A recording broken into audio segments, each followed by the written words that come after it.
Hello mga mare, welcome to my mini vlog.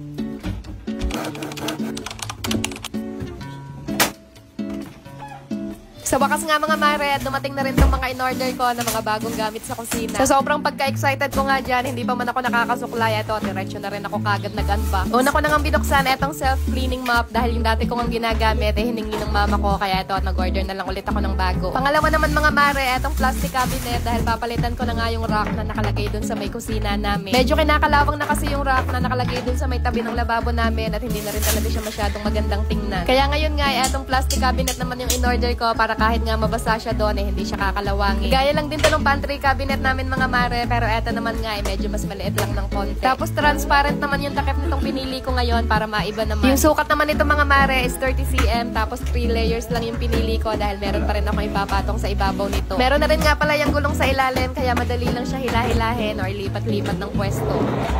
At etong pangatlong parcel naman mga mare, yung matagal ko nang sobrang gustong bilhin na dish cabinet. Hindi ko lang siya mabili-bili dati dahil hindi ko talaga maisip kung saan ko siya ilalagay. Pero dahil magpapalit na nga ako ng rack dun sa kusina namin, kaya eto finally at i-check out ko na rin siya. Eto at pinassemble ko na rin sa asawa ko at sobrang dali lang din naman ito i-assemble. Hindi nga tulad ng bathroom organizer na in-assemble namin nung nakaraan na sobrang hirap kaya muntik patuloy kami magkaroon ng World War III.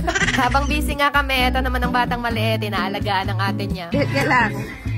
Sabi ko naman sa inyo at madali lang siya i-assemble dahil wala ngang away na naganap sa amin ngayon. Dahil kung mahirap nga itong i-assemble, sigurado nagbabangayan na kaming dalawa nito ngayon. So ito nga at nabuo na rin. Grabe mga mare, sobrang nakaka-inlove pala talaga siya sa personal.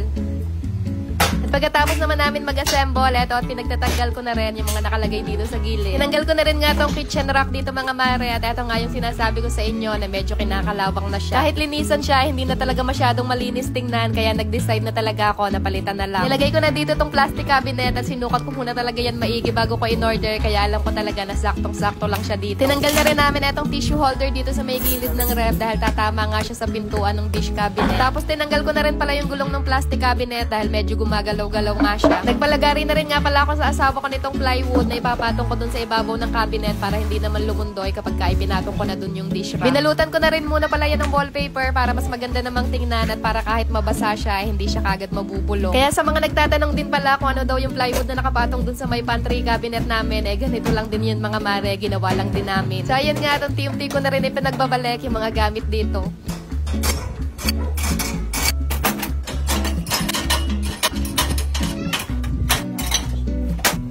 Tapos dito naman sa cabinet sa baba ko nilagay yung mga iba pang gamit sa kusina kagaya ng mga mangkok, mga tupperwares, tsaka mga organizers ko.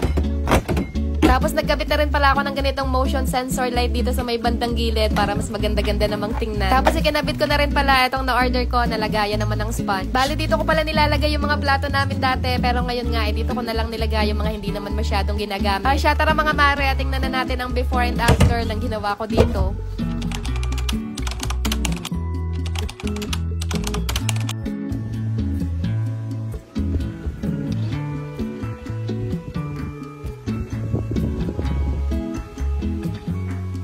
Para sa akin mga mare, mas nagustuhan ko talaga ngayon itong bagong ayos ng kusina namin. At kung meron din nga pala kayong nagustuhan sa lahat ng mga na-order ko ngayon, ilalagay ko na lang din lahat ng link sa comment section. Siya paano mga mare, medyo napahaba na yata itong video natin ngayon, kaya good night na muna at ayun lang muna ulit for today.